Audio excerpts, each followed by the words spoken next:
A few months back, Jacob, our Sertoma campus pastor, was hanging out with a group of 12 of our high school students, and they were playing the game called Hot Takes.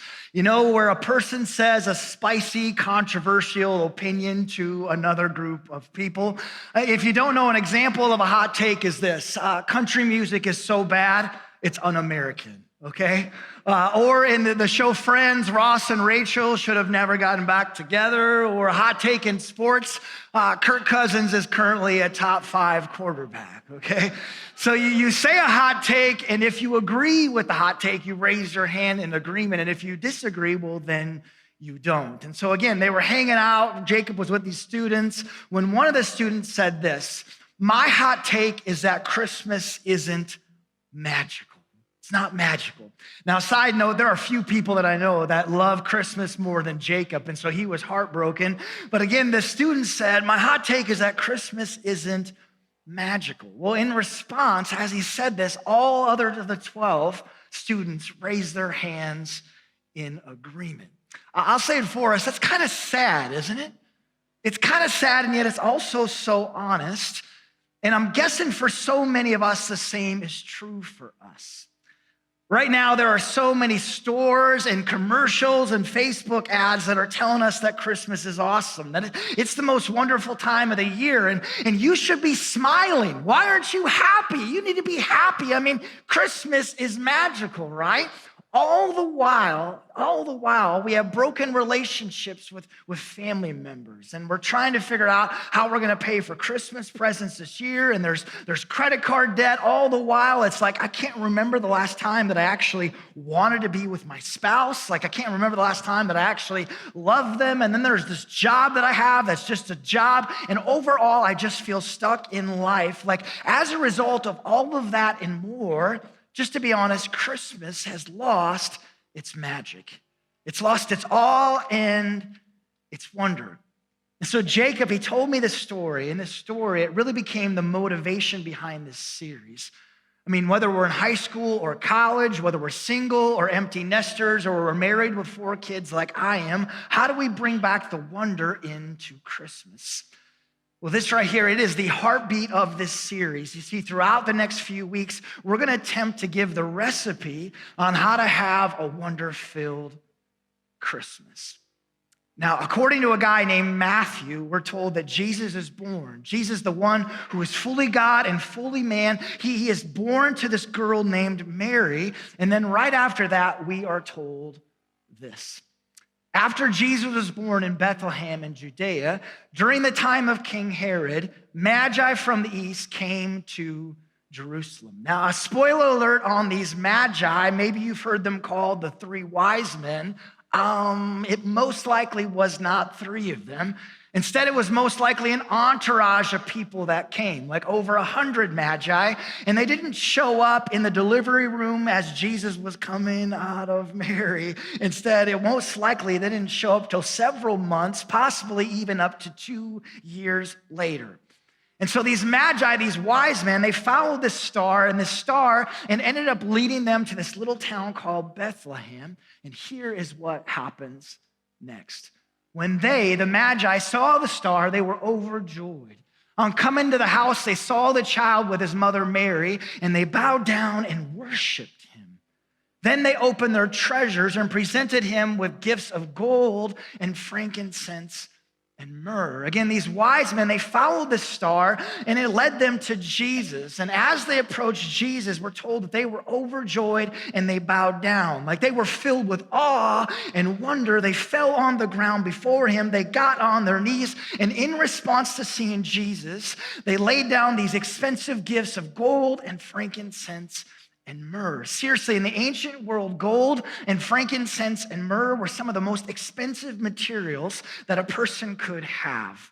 Also, a fun fact that I read about this week, at this time, men drank myrrh to help cure baldness, okay? I'm just saying this Christmas, I'll take another round of the myrrh, okay? Possibly another round. No, I don't have a problem, but I'll take another round of the myrrh, okay?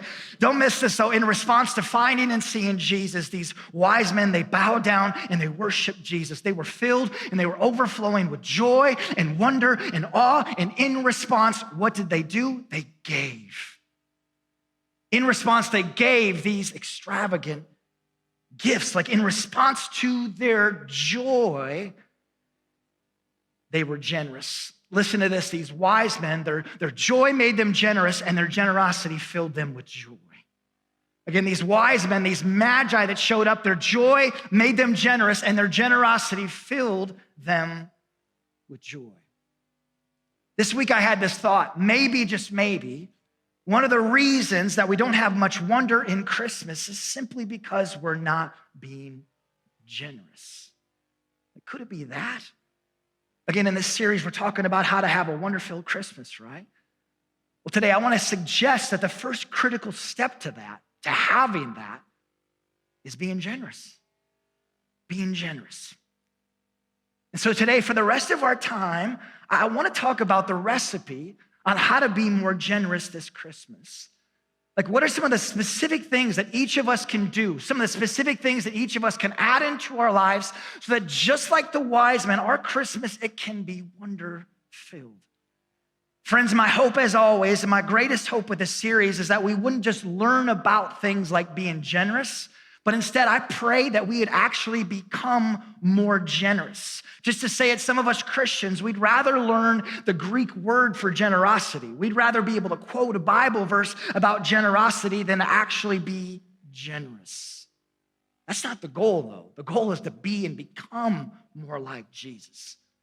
So again, staying super practical and specific, just like you would when you're following a recipe, the first ingredient to being generous is this: take your eyes off yourself.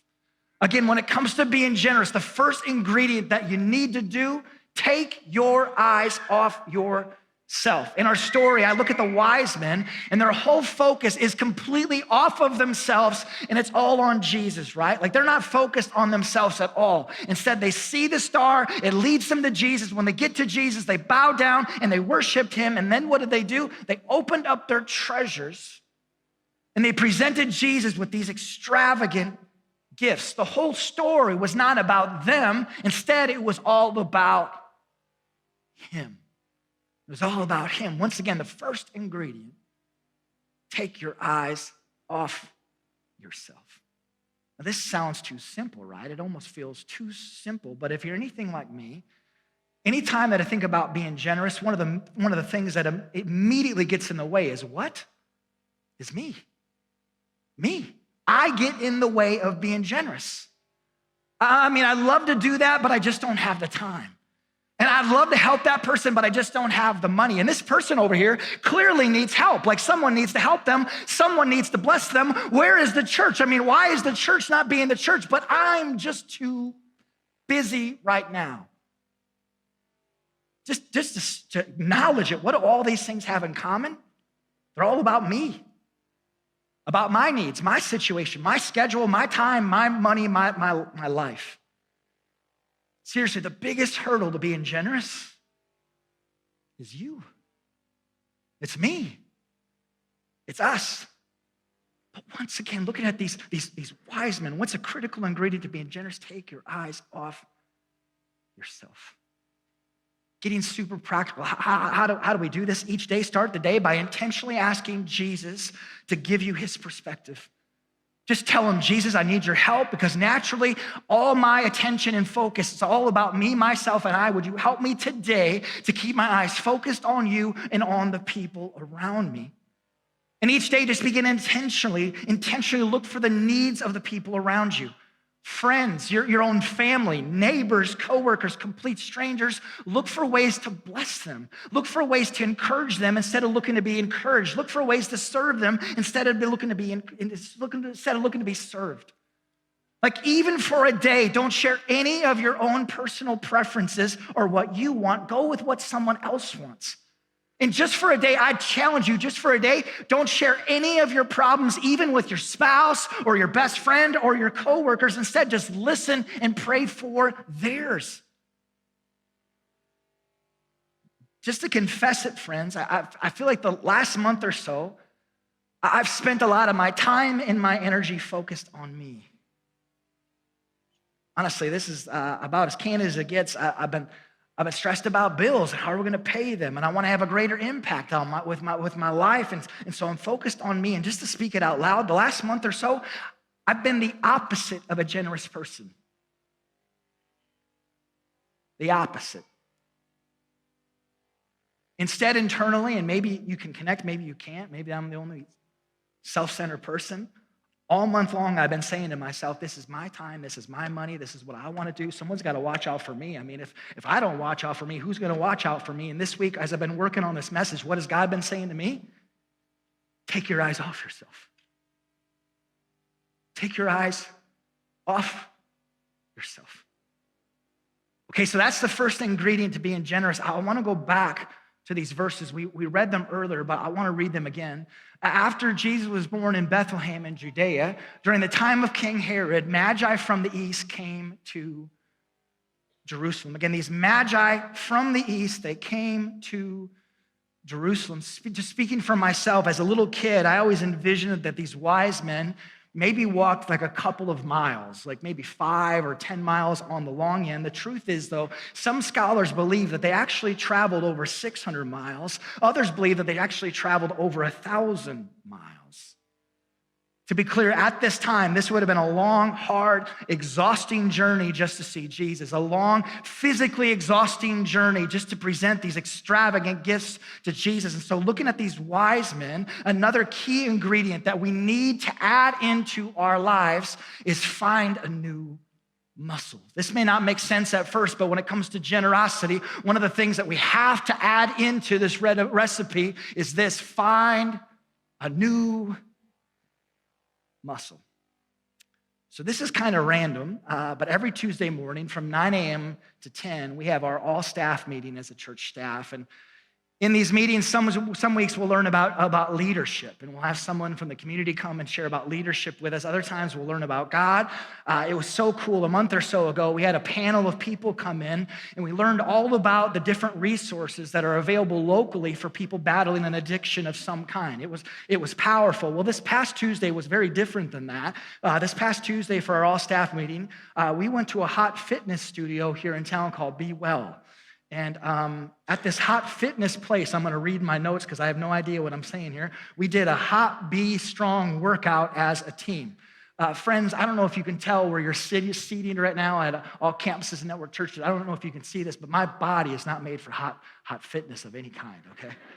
Okay, if you're online, I'm roughly 6'3", but still, like, it just doesn't, I mean, my body, it's like, okay, yeah, hot fitness, okay? Literally, the room is like 95 degrees. It was so hot, I'm like, I feel closer to Jesus right now because I feel like I'm about to meet Jesus in this room right now. And we're doing all these workouts for 35 straight minutes. And just to give you an example of one of the moves that we did, at one point we put this giant rubber band around our legs. I'm like, I have no idea what's about to happen right now. And we did this move called the fire hydrant, okay?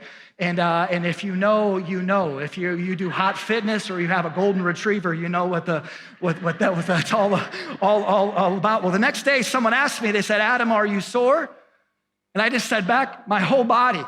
They're like, you didn't even answer the question. I was like, yes, my whole body is sore. I can't feel my rear end right now. It feels like it doesn't exist. And then I said, and I found a new muscle I didn't know I had. I found a new muscle I didn't know I had. Seriously, doing this hot fitness thing, I knew it was good for my body, and I know it's good to get my heart rate up and exercise and sweat, and I know it's good to challenge myself in different ways. I'm just saying, though, it wasn't easy. It was hard, it was uncomfortable, it was awkward, it was even painful at times, but in the end, I knew it was good for me, and I know if I keep going, it will in fact get easier. Well, friends, the same is true with being generous. The same is true with being generous. At first, whether it's our time, our money, or whatever, being generous at first, it's not easy. It's like, why am I doing this again? At first, being generous, it's awkward and it's hard. Why am I doing this for free when I could charge this person? Why am I giving away money? Specifically, when you begin to really push yourself in this area and you become more and more generous, intentionally giving away more of your time and your money over time, at first, it is so far from easy. Friends, just to be even more direct with you, being generous is foolish and it makes no sense. Like if you have half a brain and any common sense, you would never be generous. I mean, there are no benefits whatsoever, that is, except more joy in your life. Again, generosity, foolish talk. You can talk with your elementary student about 2 + 2 and they'll tell you what to do. I mean, it makes no sense, that is, unless you want more of God's awe and wonder in your life. You see, yes, it's difficult and it's not easy. It's similar to hot fitness. If you keep doing it, I just know it'll get easier and easier to do. Like each time that you choose to be generous, each time that you choose to use this new muscle, it'll get easier and easier to the point it'll become something you enjoy, to the point it'll become something that you want to do more and more of, not because someone's saying it to you, but you just want to be generous. Honestly, in the best way, if you keep doing it more and more and more, it almost becomes addictive. Let's just say, Jesus knew what he was talking about when he said it was better, that it was more blessed to give than it is to receive. Once again, another critical ingredient to being generous: find a new muscle. Okay, so that's the second ingredient. Continuing on, the third ingredient to being generous is this: give with no strings attached. This is so important. I mean, if you get the other ingredients right, but you don't do this, it's like baking chocolate chips, cookies without chocolate chips. The third ingredient you need to make sure that you add in: give with no strings attached. None. Looking at these wise men, when they approached Jesus and they gave these gifts to Jesus, they didn't expect anything in return. They gave these extravagant, expensive gifts, and yet they looked for nothing back in return. Just to state it, this isn't normal. Like so often as humans, when we do something for another person, our natural response is to always look for something in return. And that's why in the specific area of generosity, Jesus is like, I need to help them out because they're humans and they mess things up. I need to make this really, really clear. And that's why Jesus says this: when you give to someone in need, don't let your left hand know what your right hand is doing. Instead, give your gifts in private, and your heavenly Father who sees everything will reward you.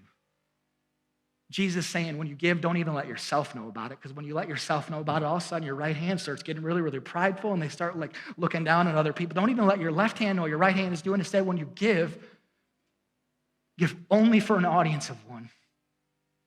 Give only for the audience of Jesus, him seeing what you do, only do it for him. Jesus saying, when you give with no strings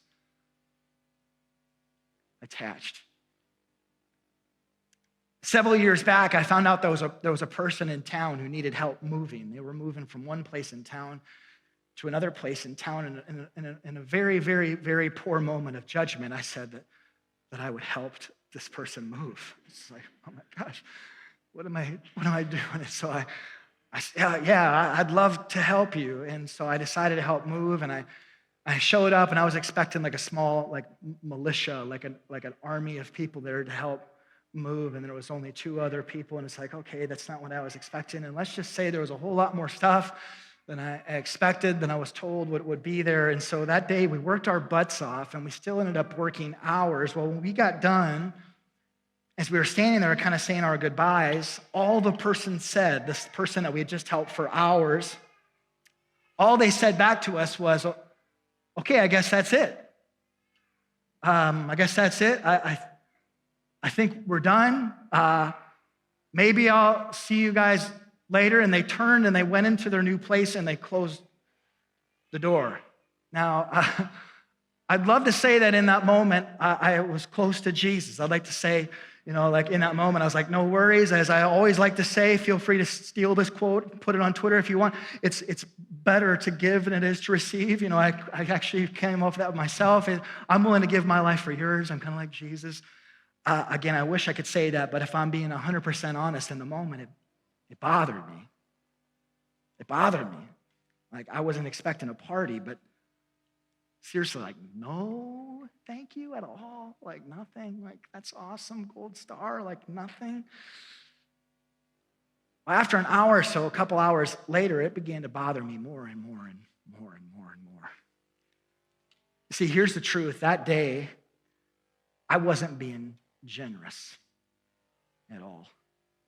I mean, it might have looked like I was being generous. It might have looked that I was giving away my time for free, but I was giving with a whole bunch of strings attached, which means I was giving nothing at all.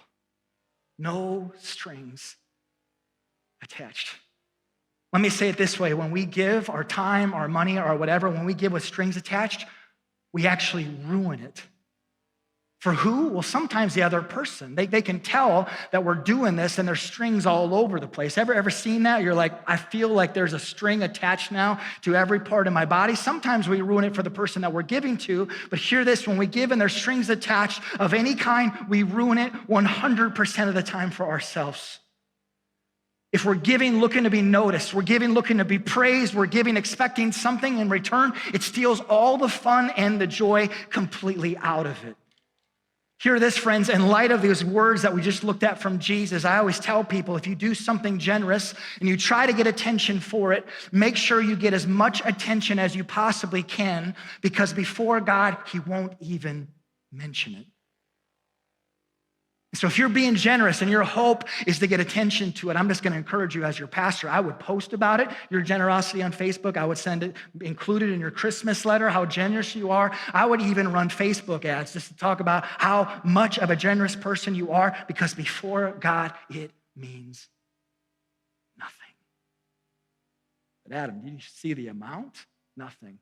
Adam, I volunteered at this place for 20-some, nothing. You see, when we give and no one knows about it, that's when God comes to us. In Matthew, it says, in the secret place. God comes to us and He says, I'm so pleased with this. When we give and there's no attention for it, that's when God comes to us in the quiet of our own soul, and He's just like, wow, that was awesome.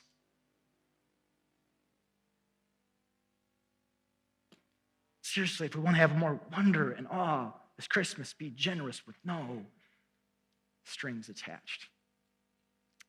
Okay, so far the ingredients to being generous, we've talked about 3 of them so far. Take your eyes off yourself. Find a new muscle, give with no strings attached. This 4th and final ingredient is so critically important. Get started. Get started. Again, we need this ingredient. We can do all the right things and all this, like we can have all the right ingredients, but this last part, this 4th ingredient is so critically important. Get started. It's like Nike, just do it. Just start, begin, commence, go. Here we go. Like do the first 3 steps and then just get started. If you see a need, fill it. If you see an opportunity to serve a friend, a coworker at the food pantry downtown, jump in and go for it. And just so we know it won't be perfect. Just so we know angels probably won't show up in the skies and do a dance party for us, also know that it most likely will be awkward. And it might not even feel good. Like me at Hot Fitness, the first few times, you might feel really, really clumsy with it, but who cares? Just get started. And remember, the more you work this muscle, the easier it will become. And the more and more joy and awe and wonder you will be filled with. Once again, this 4th ingredient, get started. Get started. Okay, so friends, today we want to help you get started. Like today we want to remove all the obstacles to help you get started. And so on that note, at all campuses and network churches at this time, you're going to be getting an envelope that looks like this. If you want to take 1 envelope per family, do not open it yet. But make sure right now at this time at campuses and network churches, make sure that you get one of these envelopes. And inside these envelopes, you're going to be getting some cash, and it's some cold hard cash to quote the great philosopher, if you're not into philosophy, you're not going to notice this one. To quote the great philosopher Randy Moss, straight cash homie, okay? Just to say it, if you're online right now and you live close by to a campus, jump in your car, come to the front door. You can send in one of your kids and ask for one of these envelopes. If you're joining us further away or you're listening to this later in the week, just find an envelope, take out some of your own cash, put it in, and come join us. We would love to have you do this, but this cash is for you to do what? It's to go and be generous. This cash inside is for all of us, myself included, to go and be the hands and feet of Jesus, that we'd actually go and be like him, more like him, to the people around us this Christmas. Just to share it, folks, 2 years ago, we gave away $15,000. Last year, we gave away $40,000. And just to be really, really candid, this year we struggled big time on whether or not we should do this. If you've been with us the last few weeks, the last month or so, right now we're currently trying to raise millions for our Relentless project so that we can reach more people for Jesus. We're not raising millions for ourselves. I would never, ever sign up to do this ever again. And talking about money is whatever. But we're doing it so that we can tell other people about Jesus. And so we struggled big time. Do we do the reverse offering this year? But as a team, we felt really, really strongly that even during this time, we want to continue being generous as a church. Yes, it makes no sense. Yes, it's a step of faith, but that's exactly what this whole message is about. Generosity doesn't make any sense, right? A couple of weeks back, I shared in church that we were going to be doing the reverse offering. And after church that day, I got this message from someone at our T campus. She shared, Adam, today I was shocked when you talked about the reverse offering coming up. I turned to my husband and we both shared how amazing it is to still do this in the midst of the Relentless campaign. How easy would it be to hoard the money this year to help reach the goal? I very much struggle with being tight with money and wanting this to be something I can control. I was raised to save as much money as I can, and it's really hard to trust being generous with what I've been given. Embrace encourages me to step out of my comfort zone in this area, but also leads by example, showing what it looks like to fully surrender in this area. Thanks for pushing me in so many ways. How cool is that? Again, just being so candid. This year we went back and forth and doing the reverse offering, but we just kept feeling a nudge to do it, and this year to do even more. And so today, in these envelopes, we're giving out $50,000 to go and do Jesus stuff. And in some of these envelopes, you're gonna find a $10 bill. Yeah, that's God, not us. In some of these envelopes, you're gonna find a $10 bill, others a $20, a $50, a $100 bill inside. But friends, just to be so clear, we're not doing this to pat ourselves on the back, I promise. If you've been at this church for any length of time, you know that in so many ways we are a work in progress. Instead, why are we doing it? Because I don't know about you, but I don't want to just talk about Jesus. I don't want my relationship with God. I don't want this church to just be talk. Instead, I want to go and be. I want to go and do Jesus stuff. And so at this time, I'm going to invite you to open up your envelopes, if you would. Open it up. And so there should be cash inside, and there also should be this card. And this card just has the 4 simple instructions that we would love to challenge you with. This cash. First off, the first instruction that we have is by next Saturday. Go and be generous by next Saturday. Don't let this just sit on your end table. By next Saturday. Go and do it by next Saturday. That's the first thing. Second thing, get creative. Get creative.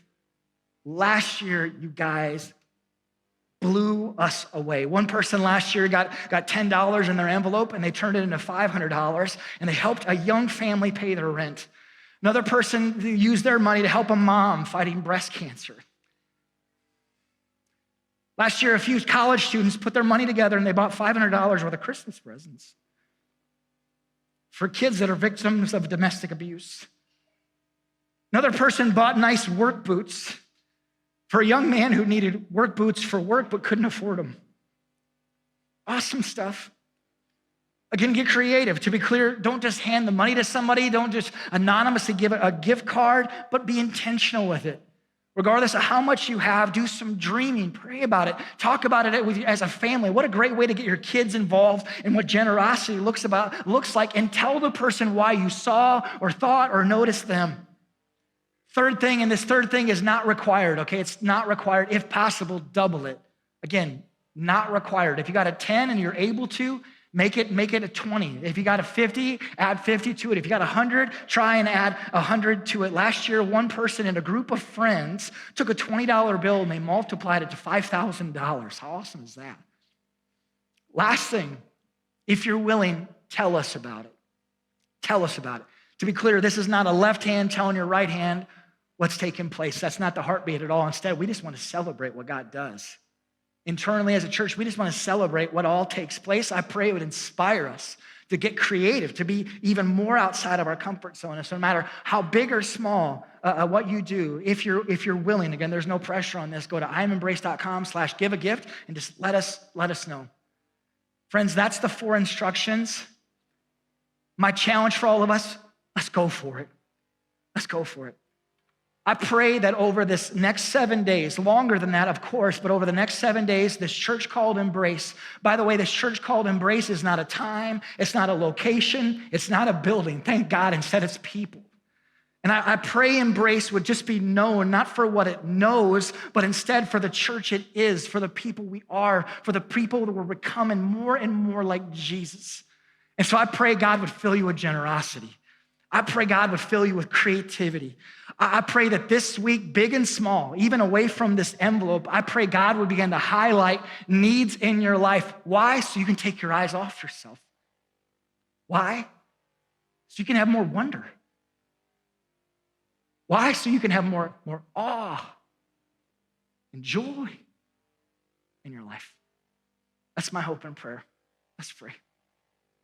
Gracious Father, we come before you thankful for who you are.